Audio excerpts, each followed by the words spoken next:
Bonjour, sur ce encore, on est le 28 juin 2022.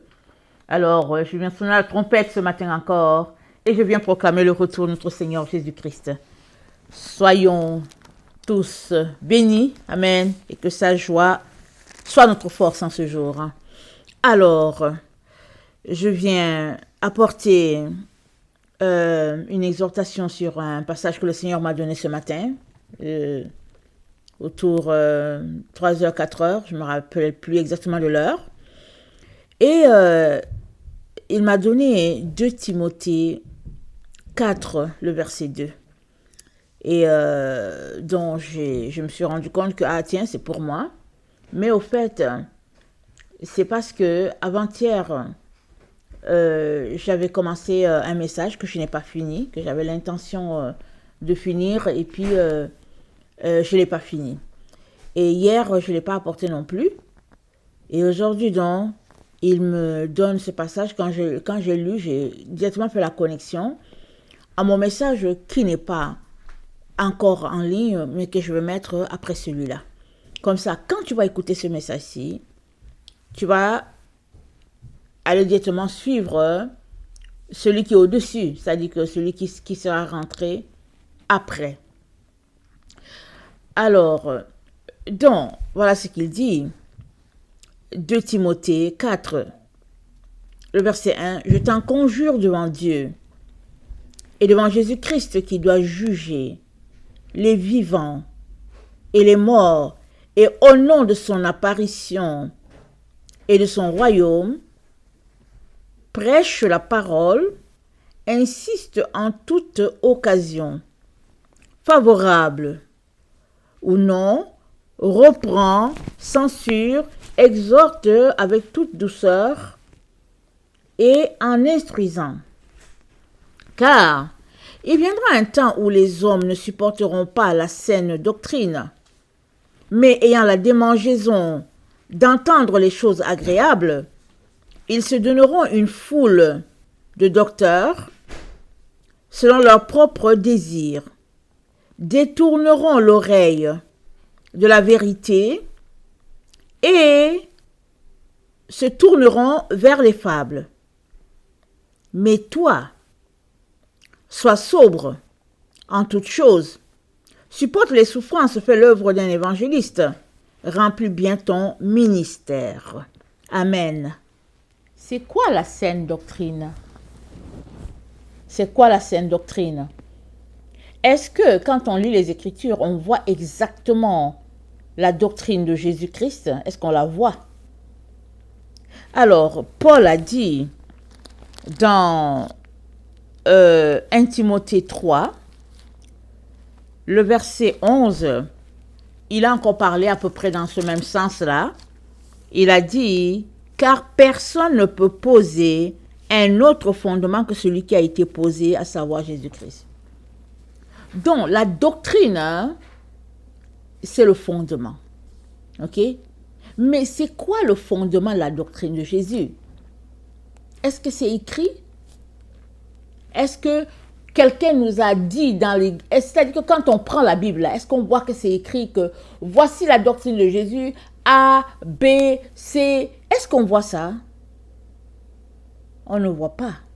Ce n'est pas écrit dans la Bible là que voici le point A, B, C, D de la doctrine de Jésus-Christ. Par contre, on connaît les points A, B, C, D des doctrines de nos églises, par exemple. Si tu prends une église comme l'église baptiste, tu vas voir, ils vont dire que le fondement de notre doctrine, c'est ceci, c'est cela. Et puis bon, voilà. Ils vont dire, si tu vas chez les pentecôtistes, ils vont dire, voici, nous autres, on pense à ceci, on croit que, et puis bien voilà, voilà, voilà. Mais comment se fait-il que ce n'est pas écrit le fondement de la doctrine de Jésus? Qu'est-ce qui se passe? Alors, tout se passe comme si c'est laissé, au fait, à tout un chacun d'écrire les règles de sa doctrine, pourvu que ça ne sorte pas du cadre du christianisme. Pourvu qu'on sache que, bon, Jésus, Jésus, il est né d'une vierge, il est mort, et puis si on lui donne notre vie, on sera sauvé. Et donc, voilà, ça c'est la grande ligne. Et puis le reste, chaque dénomination met en place des points A, B, C pour leur propre doctrine. Mais qu'est-ce qui fait qu'on n'a pas ça dans la Bible? Qu'est-ce qui fait? Parce que Jésus-Christ l'a bien établi. Jésus-Christ a établi sa doctrine. Pourquoi est-ce qu'on a été privé de cela? Qu'est-ce qui se passe? Pourquoi? Okay? Donc c'est de cette doctrine-là que Paul parle. Parce que eux, ils savaient de quoi il est question. Ils savaient. Alors Paul donc dit, les gens ne vont pas supporter au fait la saine doctrine et ils se donneront une foule de docteurs selon leurs propres désirs, se détourneront ou bien détourneront l'oreille de la vérité et se tourneront vers des fables. Sommes-nous là en plein dedans, nous sommes en plein dedans. On est dans les fables. Alors, tout ce qui est raconté dans la dénomination sont des fables.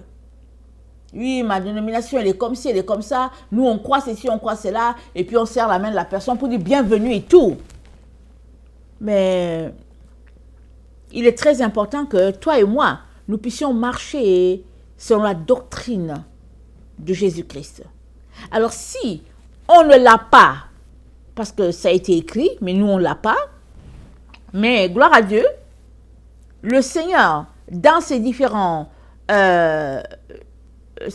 prédications, disons-le comme ça, on peut lire entre les lignes.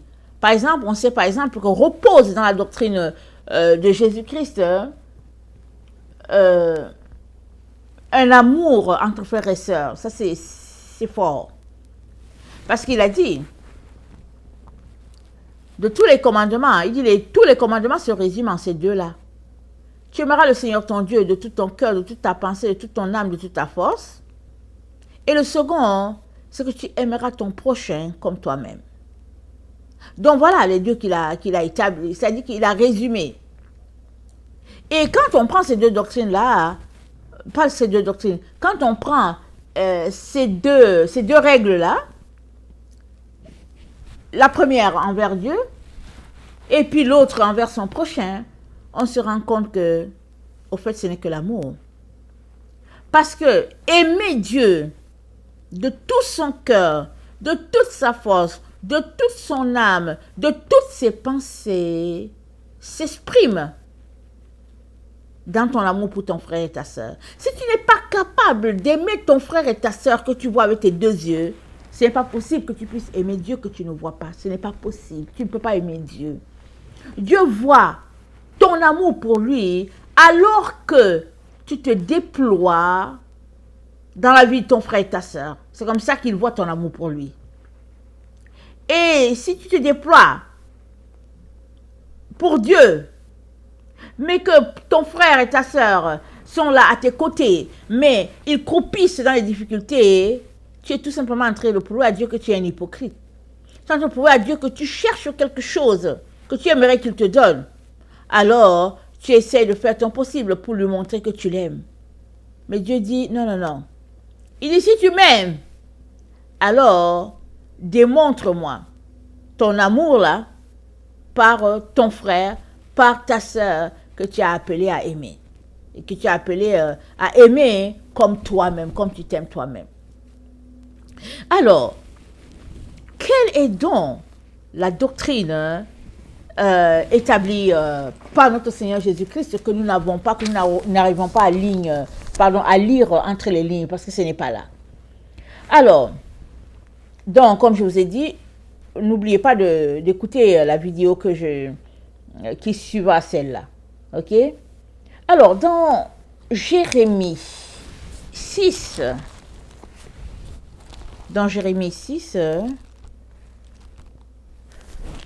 excusez-moi.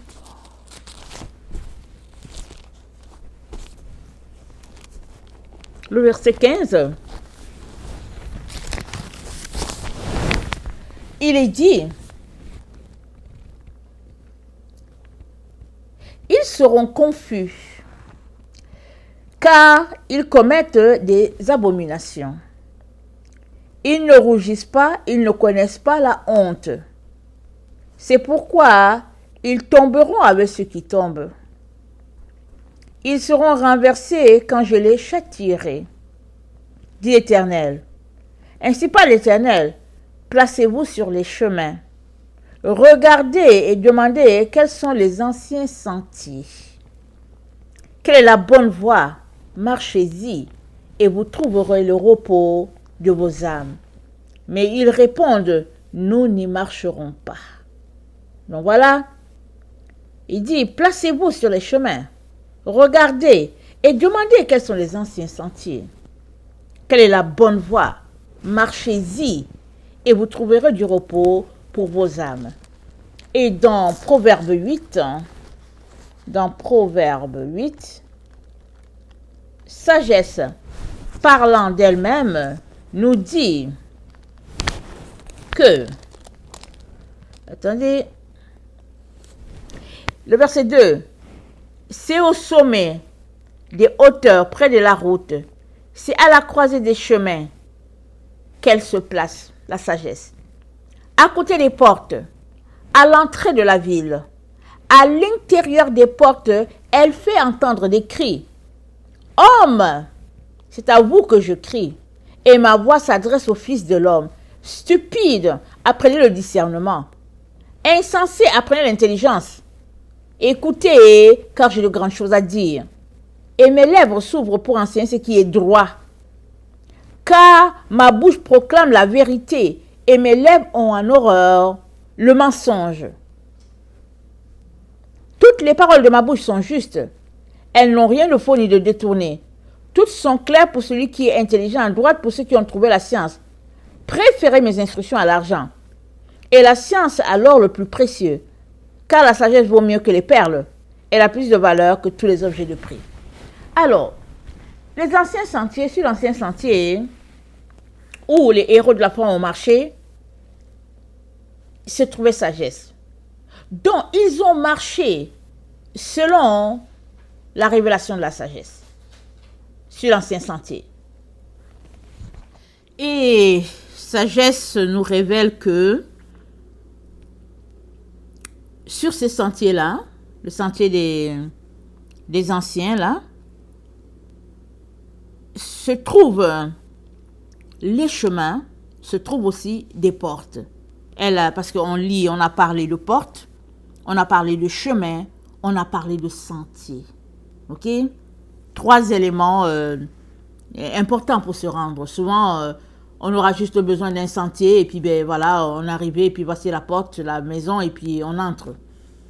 Mais parfois aussi, on a besoin d'emprunter un chemin et voilà, on marche un temps et arrivé au niveau du chemin, il y a un sentier là qui est là, on prend le sentier et finalement, on va aboutir sur la porte.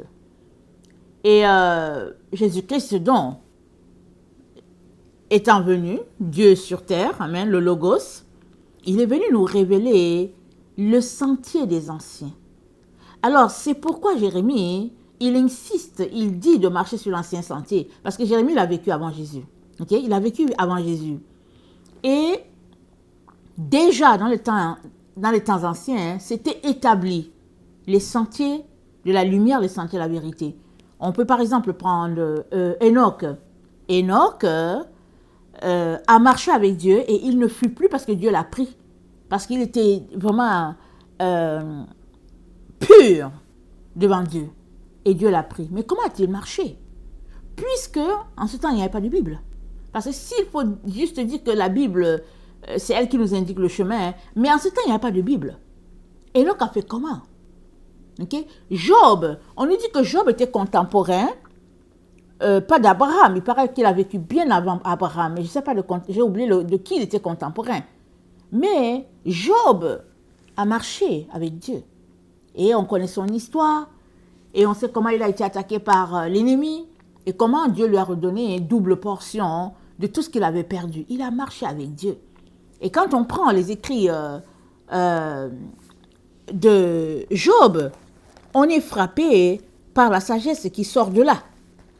Et on comprend que, au fait, c'est quelqu'un qui avait une intimité, une proximité avec Dieu, et puis Dieu voulait l'amener plus loin, si bien que Dieu lui a fait expérimenter cette situation-là, de telle manière qu'à la fin, il a dit, mon oreille avait entendu parler de toi, et là, mon œil t'a vu.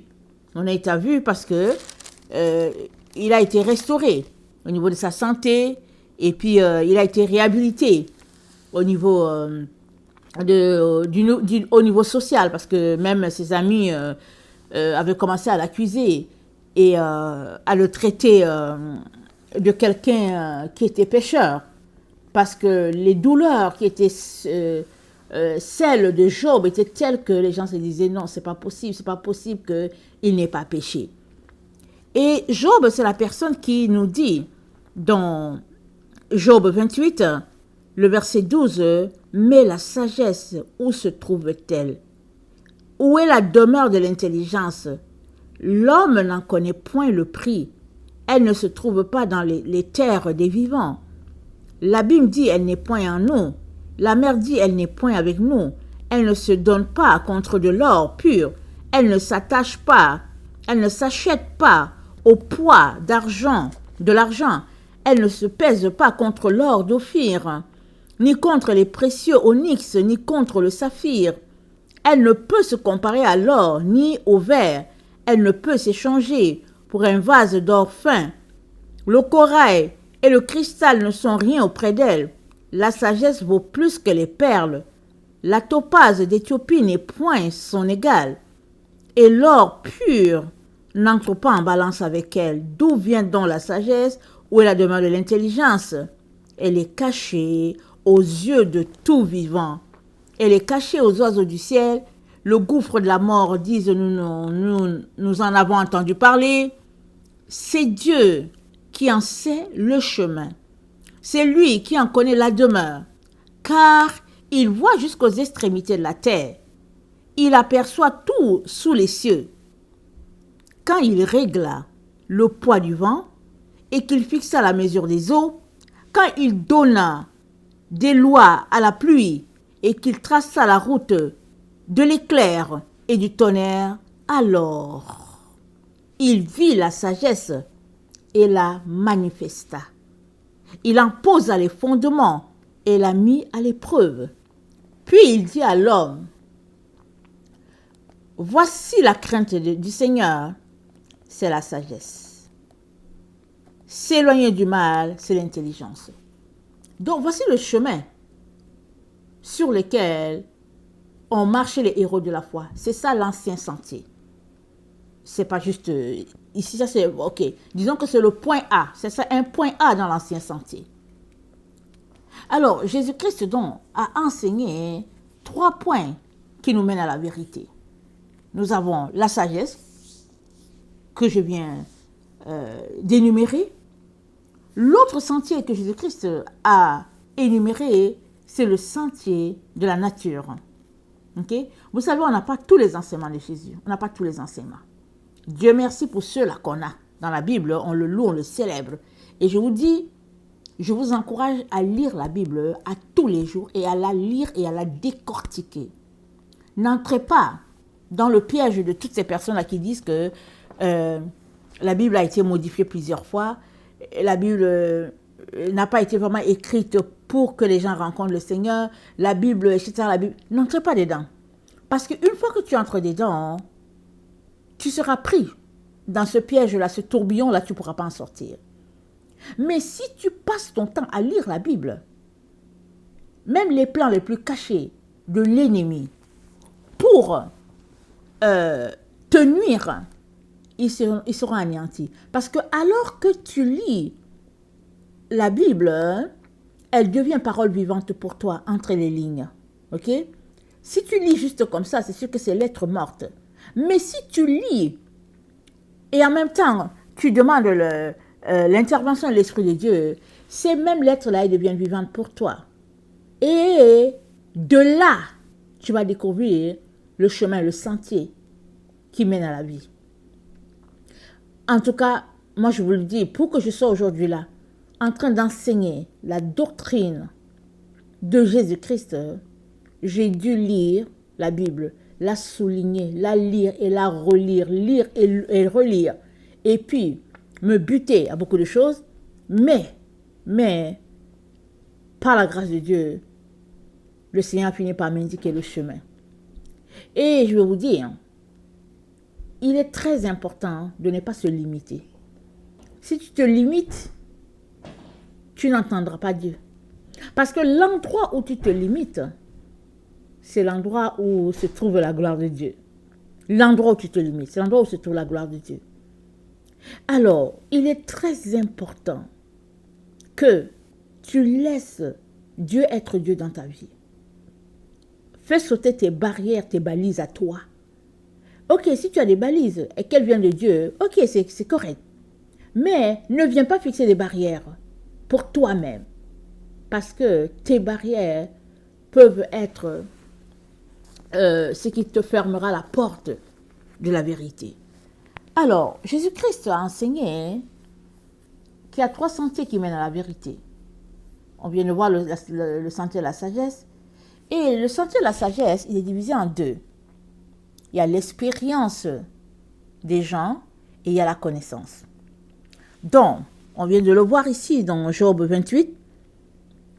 Il dit, le verset 28, ça dit, puis il dit à l'homme, voici la crainte du Seigneur, c'est la sagesse. S'éloigner du mal, c'est l'intelligence. Alors, il y a 2 voies dans la sagesse. La crainte de Dieu et la vie loin du péché. Et ces 2 chemins de sagesse-là, ces 2 branches de la sagesse, elles sont reliées parce que avoir la sagesse, c'est s'impliquer dans la connaissance. C'est se concentrer sur la connaissance pour chercher, pour découvrir. Alors, par exemple, si tu passes ton temps à fouiller ce qui se passe, ce qui est dit dans la Bible, tu es en train de chercher à connaître. Et maintenant, il y a l'expérience de tous ceux-là qui ont marché avec Dieu. On a dans la Bible l'expérience de Jésus, on a l'expérience de Moïse, on a l'expérience de Jérémie, on a l'expérience de David. Et ces expériences-là sont des, comment on appelle ça, des exemples pour nous. Et tu peux te servir de ces exemples-là, faire exactement comme ces personnes-là et aboutir au même résultat. Alors, c'est ça le chemin de la sagesse. Il y a l'autre chemin, qui est le chemin de la nature. Quand on regarde la nature, on sait que ça ne se peut pas qu'il n'y ait pas de Dieu. C'est pas possible.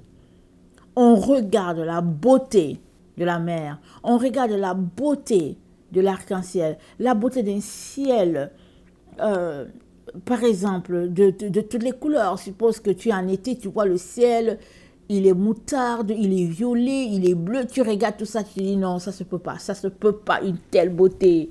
Et puis bien tu regardes le ciel, un côté, il y a le soleil, et puis l'autre côté, c'est un jet de couleurs. Et puis tu te dis, c'est pas possible qu'il n'y ait pas Dieu. Ça, c'est le chemin de la nature.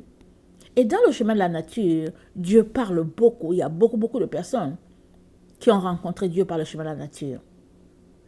Et il y a l'autre chemin qui est le chemin de notre propre conscience.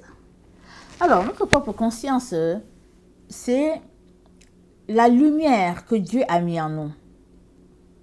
Dans le Proverbe 20, le verset 27, c'est dit, le souffle de l'homme, c'est la lumière de l'Éternel. Et Dieu l'a placé en chaque être humain. Si tu es vivant, c'est parce que l'Esprit de Dieu est en toi. C'est parce que le souffle de Dieu est en toi, sinon tu ne serais pas vivant. Le simple fait que tu es vivant, c'est la preuve que tu as le souffle de Dieu qui te maintient, qui te garde. Amen. C'est ça qui donne la vie, c'est ça la lumière. Et à travers cette lumière-là, Dieu nous parle. Alors, d'une manière scientifique ou quoi, ils ont appelé ça la voix de notre conscience. Alors, la voix de la conscience, C'est la voix qui te dit, déjà d'office, d'emblée, dès que tu es jeune, cette voix-là te dit si ce que tu fais c'est bien ou si ce que tu fais c'est mal. Déjà, en partant comme ça, tu le sais. Mais il peut arriver à un moment donné où ta conscience est morte. C'est-à-dire, tu as tellement usé négativement de ta conscience, de cette lumière-là, que finalement elle s'est éteinte. Elle n'est plus là. Alors, à partir de là, Dieu ne peut plus te parler. C'est-à-dire que c'est fini, c'est mort. La conscience est morte. Alors, il se pourrait que tu n'entendes pas par là. Mais ça ne veut pas dire que les deux autres voies sont fermées. Parce que la voie de la nature est encore là. Et puis, la voie de la sagesse est là. Mais souvent, ce qui se passe, c'est que quand la voie de ta conscience est fermée, ça veut dire que tu passes ou bien tu es passé par beaucoup de zones ténébreuses et qui fait que ça va prendre encore, en tout cas, quelque chose de surnaturel pour que tu reviennes à cette vérité-là. Mais la voie de la conscience, c'est la voie de la vérité ancrée en nous. Alors, tout être humain a ces trois possibilités-là pour connecter à la vérité. La Bible dit, Dieu a mis dans leur cœur la pensée de l'éternité.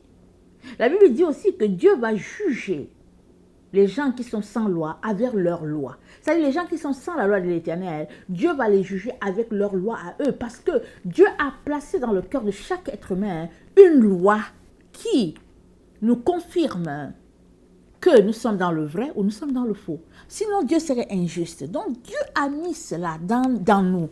Et puis, si nous nous sommes comportés de telle sorte que notre conscience est morte, le jour qu'on meurt, tout revient. Ça dit que quand tu meurs là, tu sais exactement que tu avais posé cet acte si tu ne veux pas le faire. Et il est donc très important que nous ne puissions pas faire taire ces trois voies-là que Dieu a mis à notre disposition pour le connaître. Amen.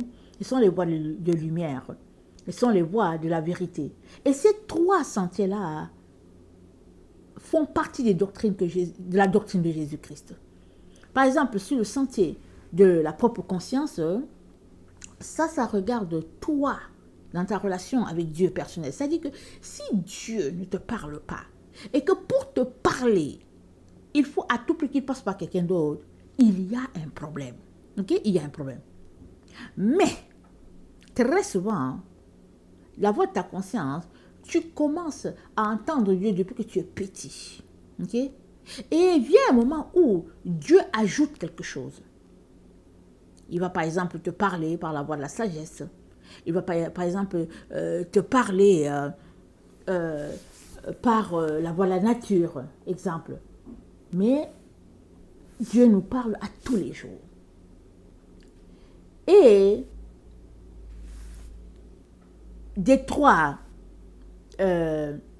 sentiers qui mènent à la vérité, un peut être plus développé, ok, en toi, ou bien deux, ou bien encore tous les trois. Mais ce que Dieu aimerait, c'est que nous puissions utiliser tous les trois pour pouvoir naviguer. C'est des armes qu'il nous a données pour faire notre chemin sur cette terre où nous nous trouvons. Alors, ne les négligeons pas. Servons-nous de ces armes-là que le Seigneur nous a données. Maintenant, il a aussi établi dans sa doctrine une église typique de la colombe. Okay? La véritable église de Jésus-Christ, elle est typique de la colombe qui est le symbole du Saint-Esprit. Okay? Nous savons que l'église est née du Saint-Esprit, alors c'est pas possible qu'elle soit différente. C'est pas possible que ses attributs soient différents des attributs du Saint-Esprit. Donc, l'église, elle est le reflet de notre Seigneur, parce que l'église, c'est l'épouse de Christ, et elle a été mise sur pied par la puissance du Saint-Esprit. Amen. Alors, on connaît la douceur de la colombe, on connaît sa simplicité, parce que Jésus-Christ a dit, soyez prudents comme des serpents, et puis simples comme des colombes. Vraiment, pas d'orgueil et tout. Et puis bon, et on connaît aussi, quand tu vois une colombe, tu as juste besoin de l'adopter tout de suite. Là. Tu as besoin de la prendre dans tes bras. Et puis bon, elle porte toujours à se faire aimer, quoi, dans sa douceur, dans son calme, dans ce qu'elle est, la colombe. Mais ce qu'il y a de frappant, c'est-à-dire que qu'on ne peut pas contourner, c'est que la colombe, elle a deux ailes. Ok, elle a deux ailes. Et il n'y a aucun oiseau qui peut voler sur une seule aile. C'est pas possible. Alors, pour qu'un oiseau puisse se déplacer, il a besoin de ses deux ailes parce que l'équilibre est placé de telle sorte que le corps est au centre et puis les deux ailes sont là.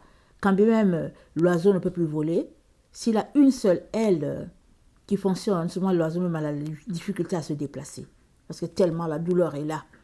Alors Jésus-Christ a bâti son Église sur l'exemple ou bien sur l'image de la colombe.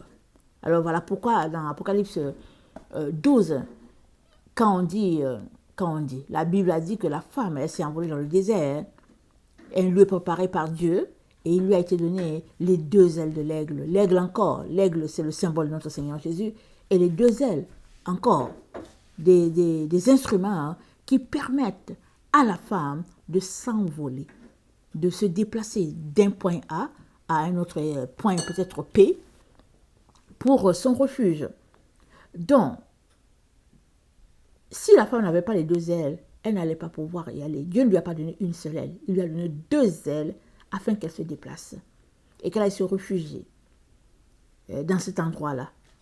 Et la colombe, sur la doctrine de Jésus-Christ, elle a deux ailes. Elle a l'aile paternelle et elle a l'aile maternelle. Mais nous, on nous a éduqués sur l'aile paternelle.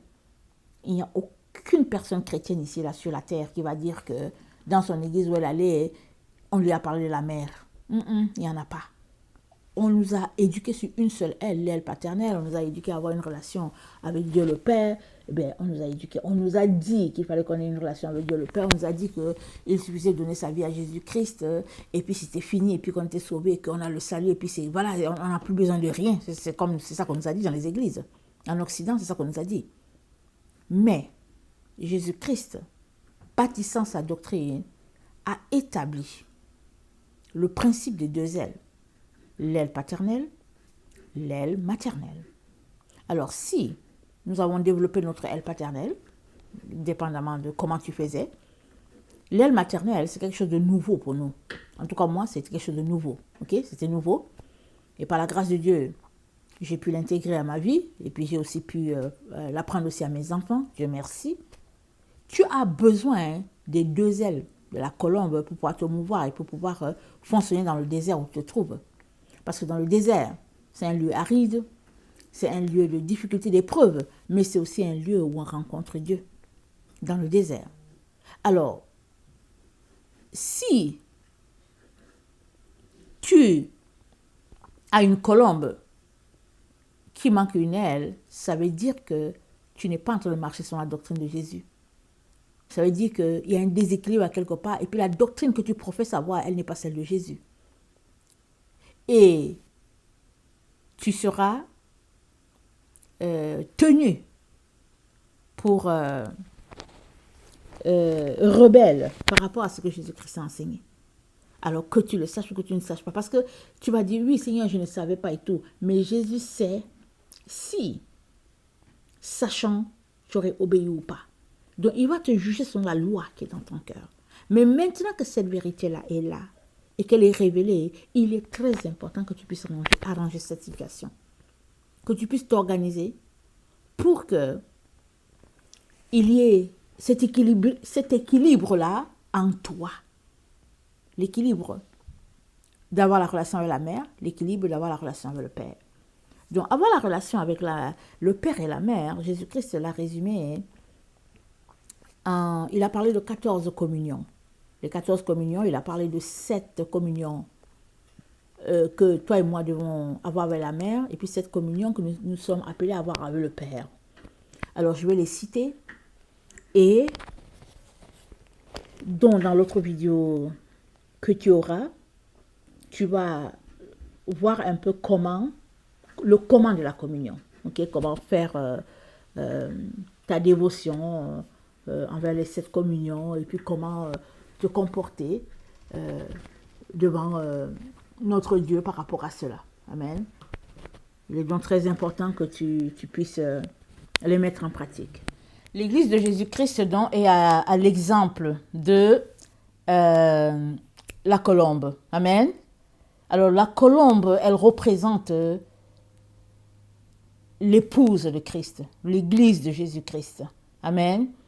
Alors, Jésus-Christ a enseigné qu'il est important d'avoir la relation avec la mère terrestre, le Père céleste aussi, et ce qui nous met en relation, c'est 7 anges du côté de la mère, 7 anges du côté du Père.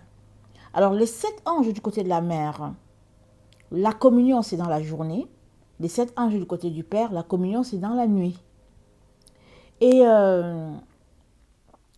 donc, du côté de la mère, les 7 anges, je les cite. Il y a l'ange du soleil, il y a l'ange de l'eau, il y a l'ange de l'air, amen. Il y a l'ange de la terre, il y a l'ange de la vie, il y a l'ange de la joie, et puis il y a la mère terrestre. Donc ces 7 anges-là représentent notre mère, qui est la terre. Alors tu peux dire, oh non, mais moi je ne vois pas que je suis lié à la terre. Ça c'est toi qui peux faire tous tes arguments. La vérité est que toi et moi avons été modélés à l'image de Dieu à partir de la terre. Alors on peut s'arrêter pour dire Dieu lui-même, comment il est né? On ne sait pas. Mais comme c'est lui, la source de lumière, et c'est lui qui nous a créés, nous sommes tous des créateurs, hein? Il y en a qui ont fait des robots, en tout cas on a créé toutes sortes de choses. Dieu aussi, ou bien Dieu avant tout le monde nous a créés. Et la Bible dit qu'il a pris la terre et il l'a façonnée et après il a soufflé dedans, Proverbe 20, le verset 27, et une âme vivante est sortie de là. Et que tu le veuilles ou pas, c'est ton état, c'est ce que tu es. Tu es fait à partir de la terre. Et à partir de là, ta mère, c'est la terre. Alors c'est pourquoi il est dit, honore ton père et ta mère. Ok? Et l'honneur que nous avons envers nos parents, dont nous sommes issus biologiquement, n'est pas comparable à l'honneur qu'on devrait avoir envers la mère terrestre qui est plus grandiose. Parce que nous avons été créés par elle. Dans nos veines coule son sang. Notre ADN, on le tire de la terre, qui est notre mère. C'est-à-dire, notre souffle, on l'a d'elle. Tout, nous l'avons de notre mère terrestre. Et Dieu nous a mis en communion avec lui à travers la terre, à travers la mer terrestre. Alors, si nous avons une bonne communion avec la mer terrestre, c'est pas possible de ne pas avoir cette communion-là avec le Père. C'est comme quand un bébé naît, la mère qui passe son temps à dire toujours « Papa est ici, papa est là, papa est ici, papa est là ». Et quand l'enfant grandit, il grandit avec un certain amour pour son père. Il attend toujours. D'ailleurs, c'est le premier mot que l'enfant prononce. Pourquoi? Parce que la maman a passé le temps à dire « Papa, papa arrive, papa, papa, papa ». Et puis l'enfant prononce « Papa » avant maman. Alors, dans une relation où l'enfant honore la mère terrestre, sa relation avec le Père céleste est une relation vraiment solide et pleine de révélations. Et c'est ça que les héros de la foi avaient. Voilà pourquoi dans Jérémie 6, le verset 15, Dieu parle à Israël et puis il dit de retourner à l'ancien sentier. Il nous parle, il dit de retourner là-bas. Parce que nos sentiers à nous sont vraiment nouveaux, n'est-ce pas?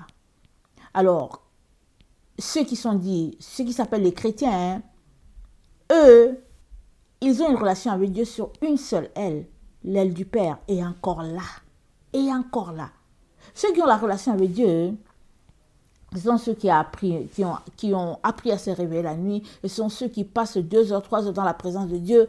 Ceux-là, ils ont une relation avec Dieu. Mais sinon, la plupart des gens dits chrétiens n'ont pas ce type de relation avec Dieu. Pourquoi? Parce qu'on leur a dit qu'une fois qu'ils confessent que Jésus-Christ, j'aimerais t'avoir dans ma vie, et puis on leur a dit que c'est fini, qu'ils sont sauvés. Ils sont sauvés un jour, ils sont sauvés toujours. Ils n'ont besoin de rien. On leur dit ça, on dit on n'a besoin de rien. Alors ils rejoignent un groupe, le groupe qui les a convertis, et puis finalement on leur donne des études bibliques selon la tendance de la dénomination, et finalement on en fait un bon leader d'église, prêt à écraser les autres, ou bien on n'en fait rien, on en fait quelqu'un qui vient s'asseoir sur les bancs pour observer les autres jouer leur show. Alors, mais il est important que toi et moi nous sortions de là. Pour avoir ce type de relation-là que Jésus-Christ a appris à ses disciples, il leur a dit, vous devez avoir une relation avec votre mère terrestre, vous devez avoir une relation avec votre Père céleste. Alors les anges du côté du Père céleste sont l'ange de la puissance, l'ange de l'amour, l'ange de la sagesse, l'ange de la vie éternelle, l'ange du travail, l'ange de la paix, notre Père terrestre. Alors, ce sont les anges qui sont à nos services à tous les jours. C'est-à-dire qu'à tous les jours, nous devons avoir une relation dans la matinée avec ces 7 anges-là, du côté de la mère, et dans la soirée avec les 7 anges du côté du Père. Et ce qui fait l'équilibre pour notre colon, c'est-à-dire les 2 ailes. Et maintenant, il est important qu'il soit trouvé dans notre vie les 3 sentiers de vérité. Ok? Parce que par la nature, Dieu nous a révélé des vérités. Par notre conscience, il nous a révélé la vérité. Et puis par la voie de la sagesse, il nous a révélé la vérité. Alors, les 3 sentiers de la vérité, ce n'est pas quelque chose de nouveau. Je l'ai déjà enseigné il y a peut-être 1 ou 2 ans. Ça se trouve dans Éphésiens. Dans Éphésiens,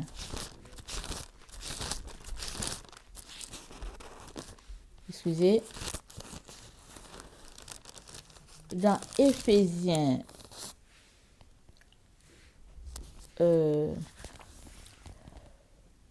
5, le verset 7, c'est dit, « N'ayez donc aucune part avec eux.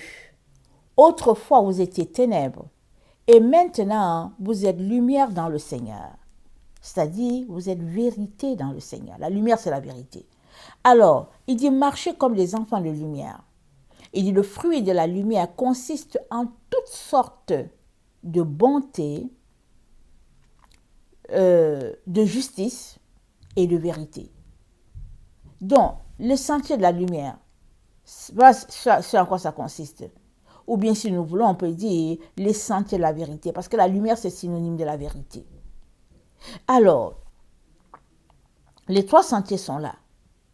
Et Jésus-Christ les a présentés en disant à ses disciples et en enseignant à la foule que voilà les 3 éléments où ils peuvent trouver Dieu. Ce n'est pas possible de trouver uniquement Dieu juste dans la Bible, par exemple. La Bible, c'est la voie de la sagesse. Ça serait la voie de la sagesse. Et dans la voie de la sagesse, c'est divisé encore en 2. Il y a la connaissance et il y a les expériences vécues. Alors, la Bible fait partie de la voie de la sagesse dans la branche expérience vécue. Parce que dans la Bible, on nous relate ce qui s'est passé. La vie de Moïse, la vie du peuple d'Israël, la vie d'Élie, la vie de Job, la vie de Jésus. Et on nous fait un récit. On nous décrit ce qui s'est passé. Et comme a dit Jacques, ne vous bornez pas à écouter la parole. C'est vous séduire vous-même. Mais mettez en pratique la parole. C'est ça qu'il a dit, Jacques. Et sur la voie de la sagesse, branche, expérience des autres, si tu ne mets pas en pratique ce que les autres ont mis en pratique, ça ne te sert à rien. C'est comme j'ai l'habitude de dire, parce que je l'ai appris de Jésus.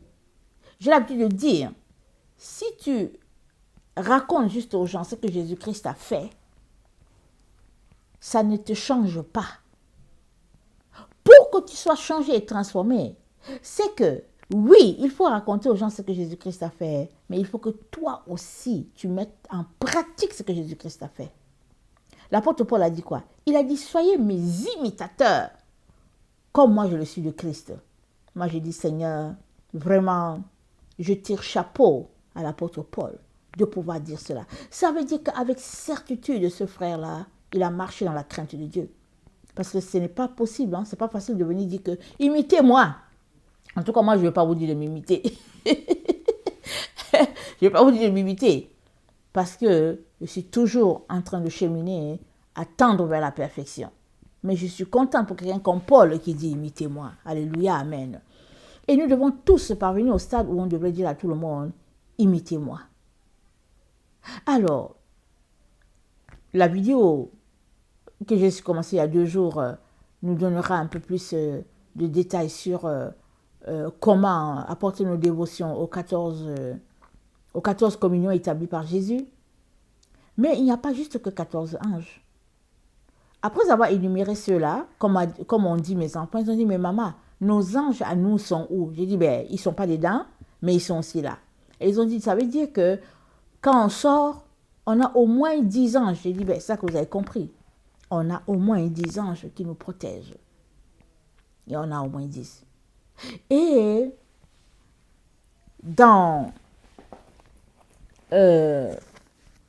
Apocalypse 10, il est dit ceci.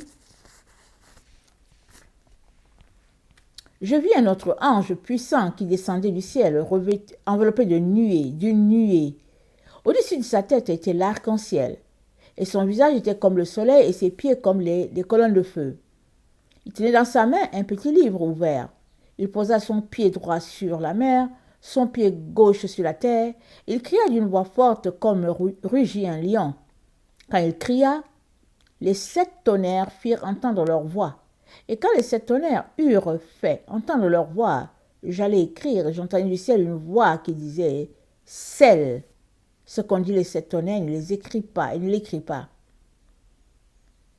Alors, et l'ange que je voyais debout sur la mer et sur la terre leva sa main droite vers le ciel et jura par celui qui vit au siècle des siècles, qui a créé toutes choses, et les choses qui y sont, et la terre et les choses qui y sont, et la mer et les choses qui y sont, qu'il n'y aurait plus de temps, mais qu'au jour de la voix du 7e ange, quand il sonnerait de la trompette, le mystère de Dieu s'accomplirait comme il l'a annoncé à ses serviteurs les prophètes.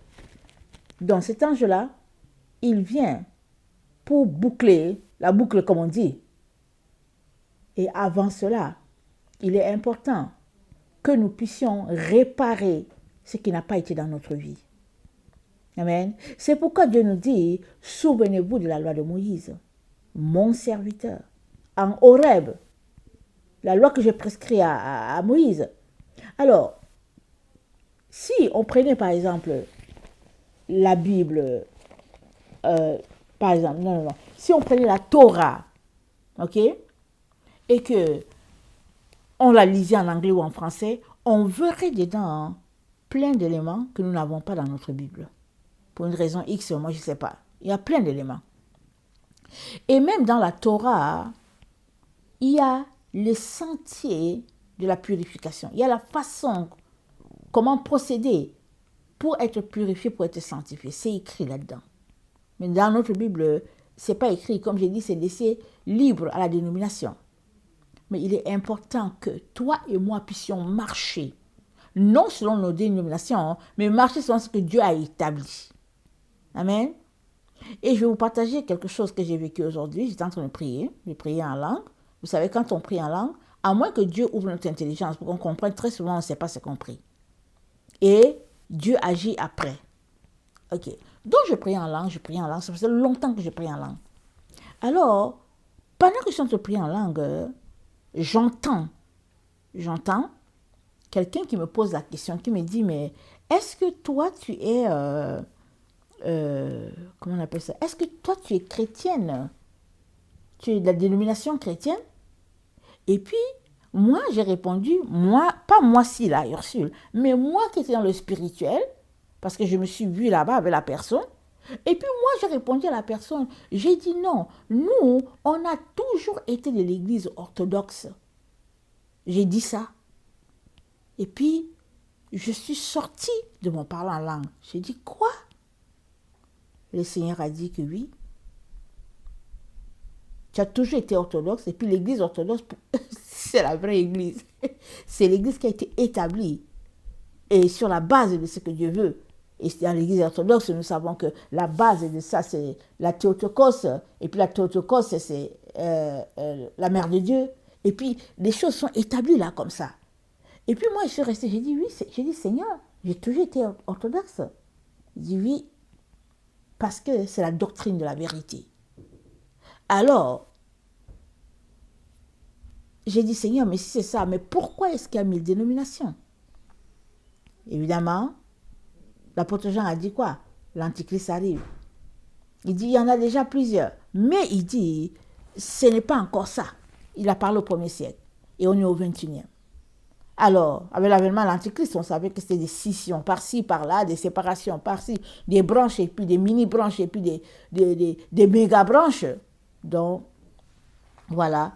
Alors, comprenons que on est dans le temps où le Seigneur va effectivement venir et faisons tout pour ne pas être trouvé par lui, souillé, en train de faire autre chose, en train de pratiquer une autre religion, parce qu'on sera appelé à abomination, même si on ne savait pas, même si c'est quelqu'un qui nous a conduit dans telle dénomination, ça ne change rien. On sera tout simplement appelé la génération adultère, parce qu'on sera trouvé en train de faire ce que Dieu ne nous a pas appelé à faire.